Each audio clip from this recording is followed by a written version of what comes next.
Chapter 9. Persistence, the sustained effort necessary to induce faith, which is the 8th step toward riches.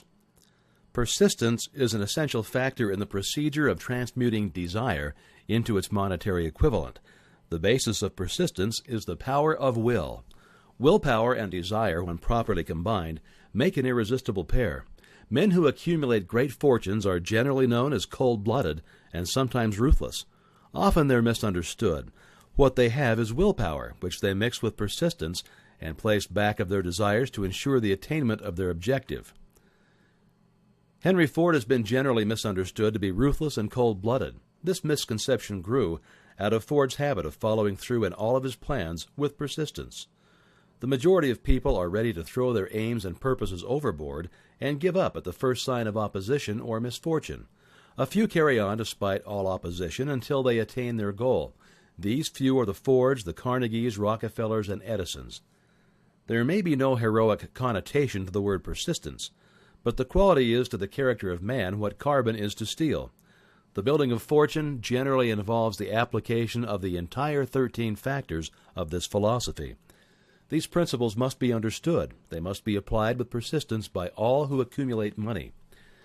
If you're following this book with the intention of applying the knowledge it conveys, your first test as to your persistence will come when you begin to follow the 6 steps described in the 2nd chapter. Unless you're one of the 2 out of every 100 who already have a definite goal at which you're aiming and a definite plan for its attainment, you may read the instructions and then pass on with your daily routine and never comply with those instructions.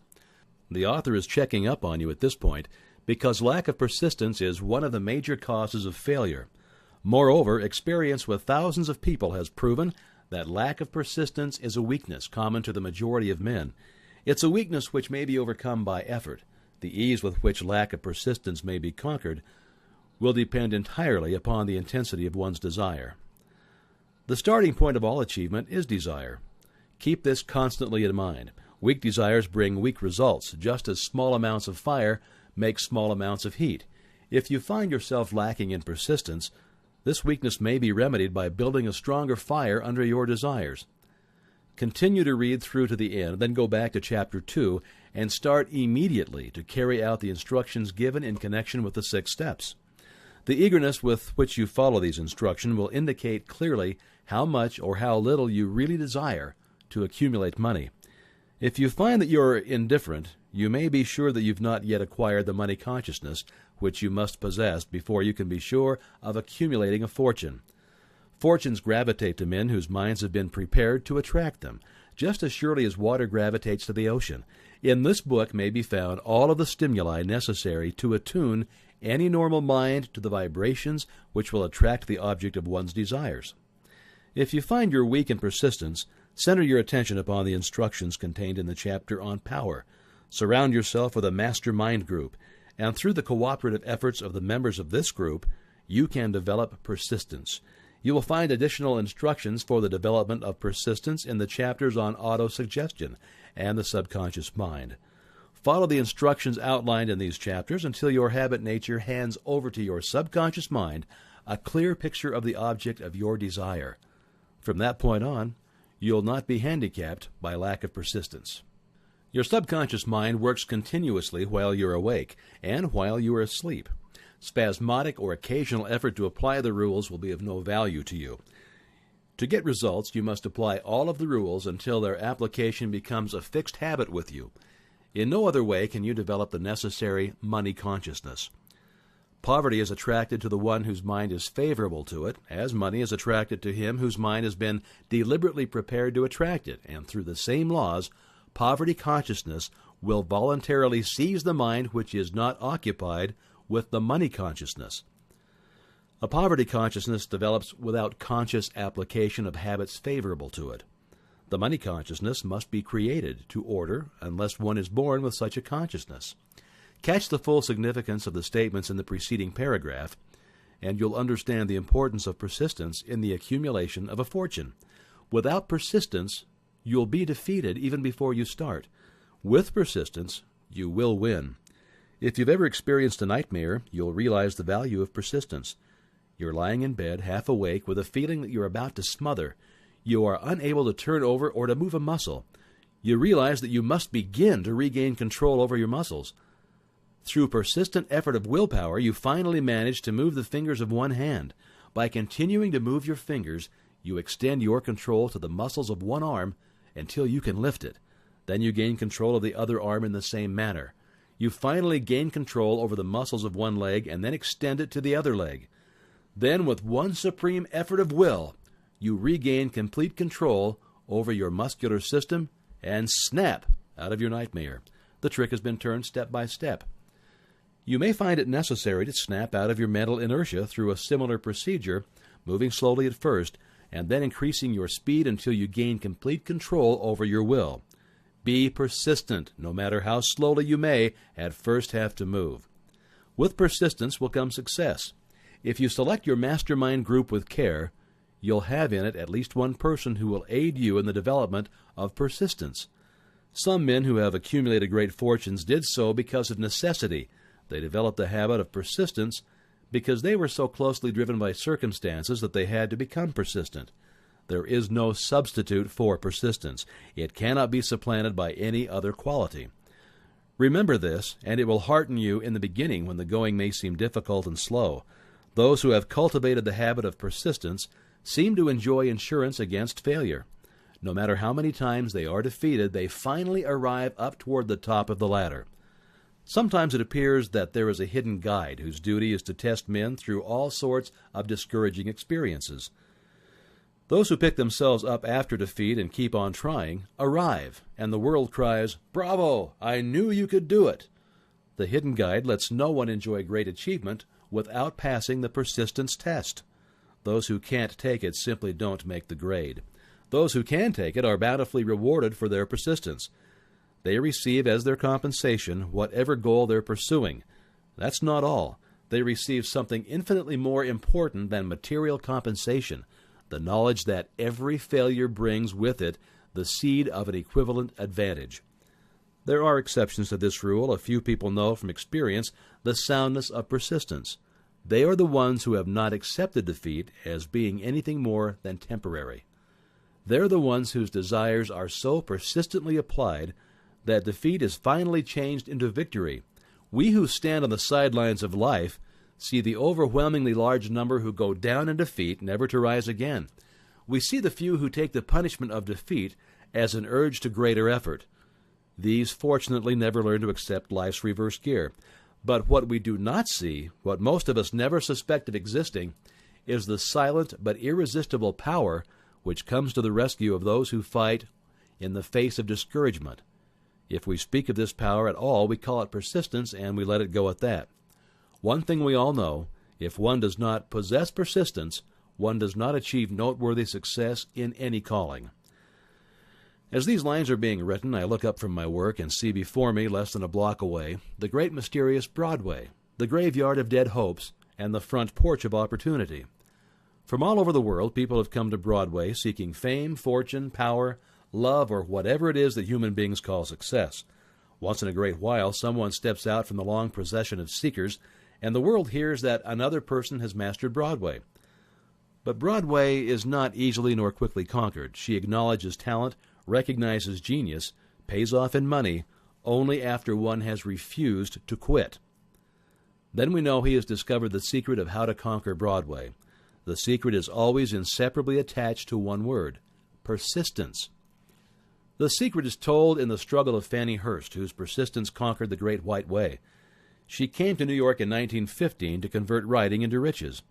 The conversion did not come quickly, but it came. For 4 years, Miss Hurst learned about the sidewalks of New York from first-hand experience. She spent her days laboring and her nights hoping. When hope grew dim, she did not say, "All right, Broadway, you win."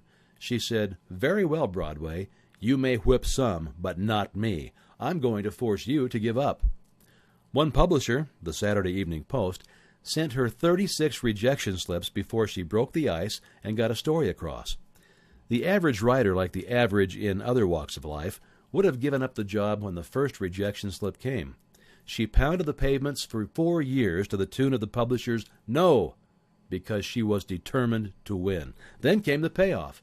The spell had been broken. The unseen guide had tested Fanny, and she could take it. From that time on, publishers made a beaten path to her door. Money came so fast that she hardly had time to count it. Then the moving picture men discovered her, and money came not in small change, but in floods. The moving picture rights to her latest novel, Great Laughter, brought $100,000, said to be the highest price ever paid for a story before publication. Her royalties from the sale of the book probably will run much more. Briefly, you have a description of what persistence is capable of achieving. Fanny Hurst is no exception.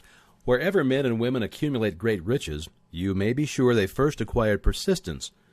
Broadway will give any beggar a cup of coffee and a sandwich, but it demands persistence of those who go after the big stakes.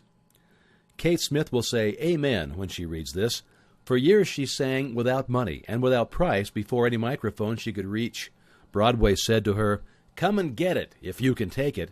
She did take it until one happy day Broadway got tired and said, "What's the use? You don't know when you're whipped, so name your price and go to work in earnest." Miss Smith named her price, and it was plenty. Away up in figures so high that 1 week's salary is far more than most people make in a whole year. Verily, it pays to be persistent. And here's an encouraging statement which carries with it a suggestion of great significance.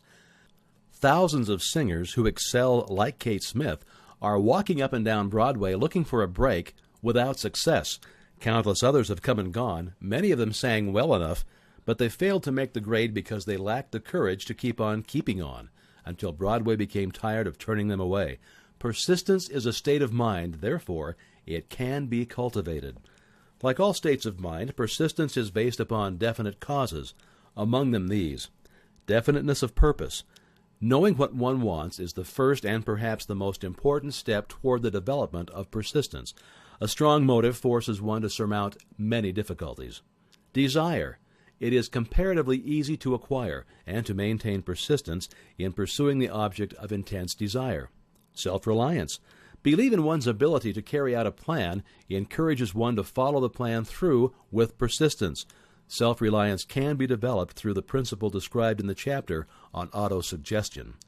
Definiteness of plans. Organized plans, even though they may be weak and entirely impractical, encourage persistence. Accurate knowledge. Knowing that one's plans are sound based upon experience or observation encourages persistence. Guessing instead of knowing destroys persistence. Cooperation. Sympathy, understanding, and harmonious cooperation with others tend to develop persistence. Willpower. The habit of concentrating one's thoughts upon the building of plans for the attainment of a definite purpose leads to persistence. Habit. Persistence is the direct result of habit. The mind absorbs and becomes a part of the daily experiences upon which it feeds. Fear, which is the worst of all enemies, can be effectively cured by forced repetition of the words courage. Everyone who has seen active service in war knows this. Before leaving the subject of persistence, take inventory of yourself and determine in what particular, if any, you're lacking in this essential quality. Measure yourself courageously, point by point, and see how many of the 8 factors of persistence that you lack. The analysis may lead to discoveries that will give you a new grip on yourself. Here you'll find the real enemies which stand between you and noteworthy achievement. Here you'll find not only the symptoms indicating weakness of persistence, but also the deeply seated subconscious causes of this weakness. Study the list carefully and face yourself squarely if you really wish to know who you are and what you are capable of doing. These are the weaknesses which must be mastered by all who will accumulate riches. Failure to recognize and to clearly define exactly what one wants. Procrastination with or without cause, usually backed up with a formidable array of alibis and excuses. Lack of interest in acquiring specialized knowledge. Indecision, the habit of passing the buck on all occasions instead of facing issues squarely, also backed by alibis. The habit of relying upon alibis instead of creating definite plans for the solution of problems. Self-satisfaction. There is but little remedy for this affliction and no hope for those who suffer from it. Indifference. Usually reflected in one's readiness to compromise on all occasions rather than meet opposition and fight it. The habit of blaming others for one's mistakes and accepting unfavorable circumstances as being unavoidable. Weakness of desire due to neglect in the choice of motives that impel action. Willingness, even eagerness to quit at the first sign of defeat, based upon one or more of the 6 basic fears.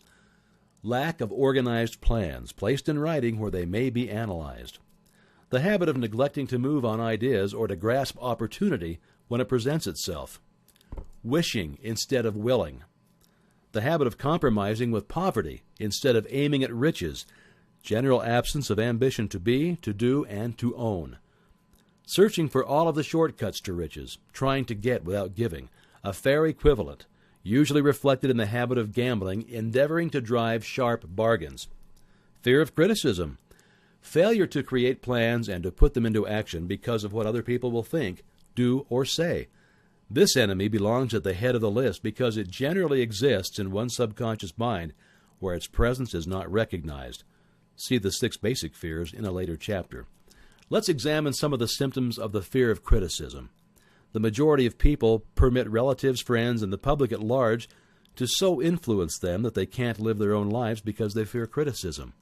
Huge numbers of people make mistakes in marriage, stand by the bargain, and go through life miserable and unhappy because they fear criticism which may follow if they correct the mistake. Anyone who is submitted to this form of fear knows the irreparable damage it does by destroying ambition, self-reliance, and the desire to achieve. Millions of people neglect to acquire belated educations after having left school because they fear criticism. Countless numbers of men and women, both young and old, permit relatives to wreck their lives in the name of duty because they fear criticism. Duty does not require any person to submit to the destruction of his personal ambitions and the right to live his own life in his own way. People refuse to take chances in business because they fear the criticism which may follow if they fail. The fear of criticism in such cases is stronger than the desire to succeed. Too many people refuse to set high goals for themselves or even neglect selecting a career because they fear the criticism of relatives and friends who may say, "Don't aim so high. People will think you're crazy." When Andrew Carnegie suggested that I devote 20 years to the organization of a philosophy of individual achievement, my first impulse of thought was fear of what people might say. The suggestion set up a goal for me, far out of proportion to any I had ever conceived. As quick as a flash, my mind began to create alibis and excuses, all of them traceable to the inherent fear of criticism. Something inside of me said, "You can't do it. The job is too big and it requires too much time. What will your relatives think of you? How will you earn a living? No one has ever organized a philosophy of success. What right have you to believe you can do it? Who are you, anyway, to aim so high? Remember your humble birth. What do you know about philosophy? People will think you're crazy," and they did. "Why hasn't some other person done this before now?" These and many other questions flashed into my mind and demanded attention. It seemed as if the whole world had suddenly turned its attention to me with the purpose of ridiculing me into giving up all desire to carry out Mr. Carnegie's suggestion. I had a fine opportunity then and there to kill off ambition before it gained control of me. Later in life, after having analyzed thousands of people, I discovered that most ideas are stillborn and need the breath of life injected into them through definite plans of immediate action. The time to nurse an idea is at the time of its birth. Every minute it lives, it gives a better chance of surviving. The fear of criticism is at the bottom of the destruction of most ideas which never reach the planning and action stage. Many people believe that material success is the result of favorable breaks. There's an element of ground for the belief, but those depending entirely upon luck are nearly always disappointed because they overlook another important factor which must be present before one can be sure of success. It's the knowledge with which favorable breaks can be made to order. During the Depression, W.C. Fields, the comedian, lost all of his money and found himself without income, without a job, and without his means of earning a living, vaudeville, which no longer existed. Moreover, he was past 60 when many men consider themselves old. He was so eager to stage a comeback that he offered to work without pay in a new field, which was movies. In addition to his other troubles, he fell and injured his neck. To many, that would have been the place to give up and quit, but Fields was persistent. He knew that if he carried on, he would get the breaks sooner or later, and he did get them, but not by chance. Marie Dressler found herself down and out, with her money gone, with no job, when she was about 60. She, too, went after the breaks and got them. Her persistence brought an astounding triumph late in life, long before the age when most men and women are done with ambition to achieve. Eddie Cantor lost his money in the 1929 stock crash, but he still had his persistence and his courage. With these plus 2 prominent eyes, he exploited himself back into an income of $10,000 a week. Verily, if one has persistence, one can get along very well without many other qualities. The only break anyone can afford to rely upon is a self-made break. These come through the application of persistence. The starting point is definiteness of purpose. Examine the first 100 people you meet. Ask them what they want most in life, and 98 of them will not be able to tell you. If you press them for an answer, some will say security, many will say money, a few will say happiness, others will say fame and power, and still others will say social recognition, ease in living, ability to sing and dance, or write. But none of them will be able to define these terms or give the slightest indication of a plan by which they hope to attain these vaguely expressed wishes. Riches do not respond to wishes. They respond only to definite plans, backed by definite desires, through constant persistence. There are 4 simple steps which leads to the habit of persistence. They call for no great amount of intelligence, no particular amount of education, and but little time or effort.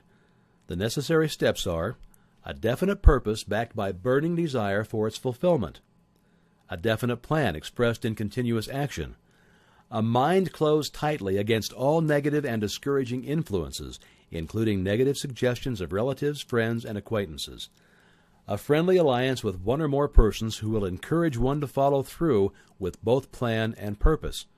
These 4 steps are essential for success in all walks of life.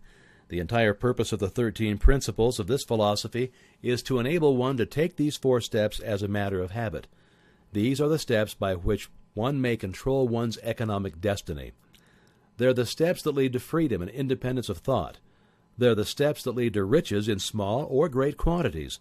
They lead the way to power, fame, and worldly recognition. They are the 4 steps which guarantee favorable breaks. They are the steps that convert dreams into physical realities. They lead also to the mastery of fear, discouragement, and indifference. There's a magnificent reward for all who learn to take these 4 steps. It's the privilege of writing one's own ticket and of making life yield whatever price is asked. I have no way of knowing the facts, but I venture to conjecture that Mrs. Wallace Simpson's great love for a man was not accidental nor the result of favorable breaks alone. There was a burning desire and careful searching at every step of the way. Her first duty was to love. What is the greatest thing on earth? The Master called it love, not man-made rules, criticism, bitterness, slander, or political marriages, but love. She knew what she wanted, not after she met the Prince of Wales, but long before that. Twice when she had failed to find it, she had the courage to continue her search. To thine own self be true, and it must follow as the night the day, thou canst not then be false to any man. Her rise from obscurity was one of the slow, progressive, persistent order, but it was sure. She triumphed over unbelievably long odds, and no matter who you are or what you may think of Wallace Simpson or the king who gave up his crown for her, she is an astounding example of applied persistence, an instructor on the rules of self-determination, from whom the entire world might profitably take lessons. When you think of Wallace Simpson, think of one who knew what she wanted and shook the greatest empire on earth to get it. Women who complain that this is a man's world, that women do not have an equal chance to win, owe it to themselves to study carefully the life of this unusual woman, who, at an age which most women consider old, captured the affections of the most desirable bachelor in the entire world. And what of King Edward? What lesson may we learn from his part in the world's greatest drama of recent times? Did he pay too high a price for the affections of the woman of his choice? Surely no one can give the correct answer. The rest of us can only conjecture. This much we know. The king came into the world without his own consent. He was born to great riches without requesting them. He was persistently sought in marriage. Politicians and statesmen throughout Europe tossed dowagers and princesses at his feet. Because he was the firstborn of his parents, he inherited a crown which he did not seek and perhaps did not desire. For more than 40 years he was not a free agent, could not live his life in his own way, had but little privacy, and finally assumed duties inflicted upon him when he ascended the throne. Some will say with all these blessings, King Edward should have found peace of mind, contentment, and joy of living. The truth is that back of all the privileges of a crown, all the money, the fame, and the power inherited by King Edward, there was an emptiness which could be filled only by love. His greatest desire was for love. Long before he met Wallace Simpson, he doubtless felt this great universal emotion, tugging at the strings of his heart, beating upon the door of his soul, and crying out for expression. And when he met a kindred spirit crying out for the same holy privilege of expression, he recognized it, and without fear or apology, he opened his heart and he bade it enter. All the scandal-mongers in the world cannot destroy the beauty of this international drama through which two people found love and had the courage to face open criticism, renounce all else to give it holy expression. King Edward's decision to give up the crown of the world's most powerful empire for the privilege of going the remainder of the way through life with the woman of his choice was a decision that required courage. The decision also had a price, but who has the right to say the price was too great? Surely not he who said, "He among you who is without sin, let him cast the first stone." As a suggestion to any evil-minded person who chooses to find fault with the Duke of Windsor, because his desire was for love, and for openly declaring his love for Wallace Simpson and giving up his throne for her, let it be remembered that the open declaration was not essential. He could have followed the custom of clandestine liaison, which has prevailed in Europe for centuries, without giving up either his throne or the woman of his choice, and there would have been no complaint from either church or laity. But this unusual man was built of sterner stuff. His love was clean, it was deep and sincere. It represented the one thing which above all else he truly desired. Therefore he took what he wanted and paid the price that was demanded. If Europe had been blessed with more rulers with the human heart and the traits of honesty of ex-King Edward for the past century, that unfortunate hemisphere now seething with greed, hate, lust, political connivance, and threats of war would have a different and a better story to tell, a story in which love and not hate would rule. In the words of Stuart Austin Weir, we raise our cup and drink this toast to ex-King Edward and Wallace Simpson. Blessed is the man who has come to know that our muted thoughts are our sweetest thoughts. Blessed is the man who, from the blackest depths, can see the luminous figure of love and sing, and singing say, "Sweeter far than uttered lays are the thoughts I have of you." In these words would we pay tribute to the two people who, more than all others of modern times, have been the victims of criticism and the recipients of abuse, because they found life's greatest treasure and claimed it. Mrs. Simpson read and approved this analysis. Most of the world will applaud the Duke of Windsor and Wallace Simpson because of their persistence in searching until they found life's greatest reward. All of us can profit by following their example in our own search for that which we demand of life. What mystical power gives to men of persistence the capacity to master difficulties? Does the quality of persistence set up in one's mind form of a spiritual, mental, or chemical activity which gives one access to supernatural forces? Does infinite intelligence throw itself on the side of the person who still fights on after the battle has been lost, with the whole world on the opposing side?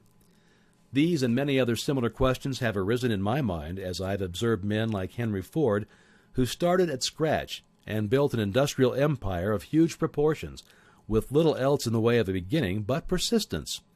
Or Thomas Edison, who with less than 3 months of schooling became the world's leading inventor and converted persistence into the talking machine, the moving picture machine, and the incandescent light, to say nothing of 100 other useful inventions. I had the happy privilege of analyzing both Mr. Edison and Mr. Ford, year by year over a long period of years, and therefore the opportunity to study them at close range, so I speak from actual knowledge when I say that I found no quality save persistence in either of them that even remotely suggested the major source of their stupendous achievements. As one makes an impartial study of the prophets, philosophers, the miracle men, and religious leaders of the past, one is drawn to the inevitable conclusion that persistence, concentration of effort, and definiteness of purpose were the major sources of their achievements. Consider, for example, the strange and fascinating story of Muhammad. Analyze his life. Compare him with men of achievement in this modern age of industry and finance, and observe how they have one outstanding trait in common: persistence. If you are keenly interested in studying the strange power which gives potency to persistence, read a biography of Muhammad, especially the one by Esed Bey. This brief review of that book by Thomas Segru in the Herald Tribune will provide a preview of that rare treat in store for those who take the time to read the entire story of one of the most astounding examples of the power of persistence known to civilization. The Last Great Prophet, reviewed by Thomas Segru. Muhammad was a prophet, but he never performed a miracle. He was not a mystic. He had no formal schooling. He did not begin his mission until he was 40. When he announced that he was the messenger of God, bringing word of the true religion, he was ridiculed and labeled a lunatic. Children would trip him, and women threw filth upon him. He was banished from his native city, Mecca, and his followers were stripped of their worldly goods and sent into the desert after him. When he had been preaching 10 years, he had nothing to show for it but banishment, poverty, and ridicule. Yet before another 10 years had passed, he was the dictator of all Arabia, ruler of Mecca, and the head of a new world religion which was to sweep to the Danube and the Pyrenees before exhausting the impetus he gave it. That impetus was threefold: the power of words, the efficacy of prayer, and man's kinship with God. His career never made sense. Mohammed was born to impoverished members of a leading family of Mecca. Because Mecca, the crossroads of the world, home of the magic stone called the Kaaba, great city of trade and the center of trade routes, was unsanitary, its children were sent to be raised in the desert by Bedouins. Muhammad was thus nurtured, drawing strength and health from the milk of nomad, vicarious mothers. He tended sheep and soon hired out to a rich widow as leader of her caravans. He traveled to all parts of the Eastern world, talked with many men of diverse beliefs, and observed the decline of Christianity into warring sects. When he was 28, Khadijah, the widow, looked upon him with favor and married him. Her father would have objected to such a marriage, so she got him drunk and held him up while he gave the paternal blessing. For the next 12 years, Muhammad lived as a rich and respected and very shrewd trader.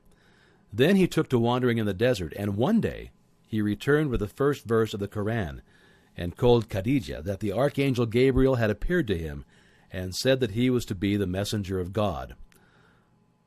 The Quran, then revealed word of God, was the closest thing to a miracle in Muhammad's life. He had not been a poet, he had no gift of words, yet the verse of the Quran, as he received them and recited them to the faithful, were better than any verses which the professional poets of the tribes could produce. This to the Arabs was a miracle. To them the gift of words was the greatest gift. The poet was all-powerful. In addition, the Quran said that all men were equal before God, that the world should be a democratic state, Islam. It was this political heresy, plus Muhammad's desire to destroy all the 360 idols in the courtyard of the Kaaba, which brought about his banishment. The idols brought the desert tribes to Mecca, and that meant trade. So the businessmen of Mecca, the capitalists of which he had been one, set upon Muhammad. Then he retreated to the desert and demanded sovereignty over the world. The rise of Islam began. Out of the desert came a flame which would not be extinguished, a democratic army fighting as a unit and prepared to die without wincing. Muhammad had invited the Jews and Christians to join him, for he was not building a new religion. He was calling all who believed in one God to join in a single faith. If the Jews and Christians had accepted his invitation, Islam would have conquered the world. They didn't. They would not even accept Muhammad's innovation of humane warfare. When the armies of the Prophet entered Jerusalem, not a single person was killed because of his faith. When the Crusaders entered the city centuries later, not a Muslim man, woman, or child was spared. But the Christians did accept one Muslim idea, the place of learning, the university.